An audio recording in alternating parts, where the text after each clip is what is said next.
Septième leçon. La virgule et le complément explicatif. Nous avons vu dans la leçon précédente que là où les virgules permettent de modifier la structure d'une phrase en y insérant un élément comme la phrase incise et incidente, l'apostrophe et la redondance emphatique. Maintenant, nous verrons le quatrième type d'insertion, le complément explicatif. Prenons les exemples suivants.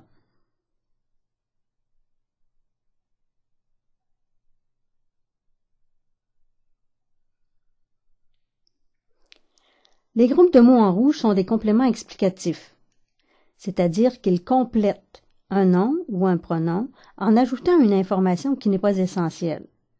On pourrait les mettre entre parenthèses ou même les supprimer. Si on enlève « heureuse », on perd une information sur l'état d'esprit de la personne, mais le propos de la phrase reste le même. Elle court à la rencontre de quelqu'un. Même si on supprime son groupe préféré, les Beatles restent les Beatles et j'offre toujours le même coffret.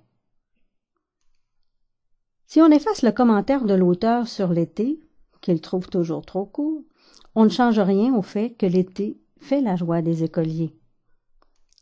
Le complément explicatif est donc un mot, un groupe de mots ou même une phrase, qui complète un nom ou un pronom, mais sans être essentiel au sens et à la construction de la phrase. La virgule sert à indiquer qu'il s'agit d'un complément effaçable.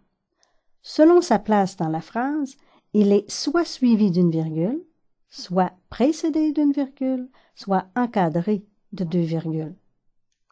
Analysons d'autres exemples. Heureuse et trop impatient sont deux adjectifs détachés.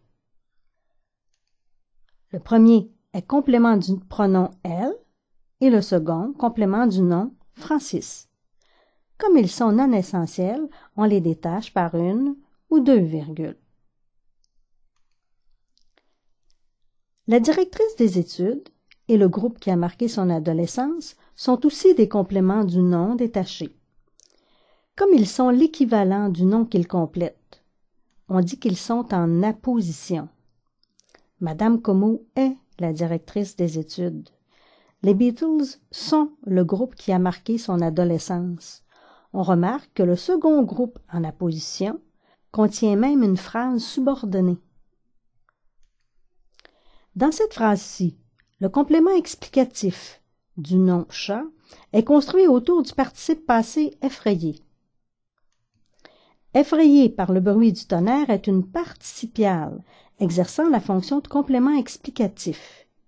Puisqu'il est placé dans la phrase, on le détache donc par deux virgules. Quand le complément détaché est une phrase subordonnée relative, c'est-à-dire qu'elle commence par un pronom relatif, ici, qui et que, on la qualifie de relative explicative. Et comme les autres compléments du nom détaché, elle est encadrée de virgules.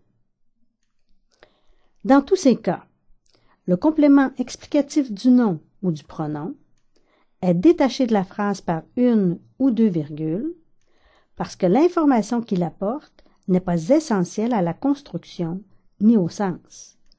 On pourrait le mettre entre parenthèses et même l'effacer.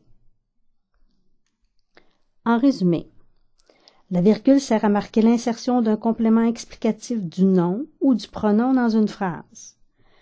Elle nous indique ainsi que la structure est modifiée par l'ajout d'un adjectif détaché, d'un groupe du nom en apposition, d'une participiale ou d'une relative.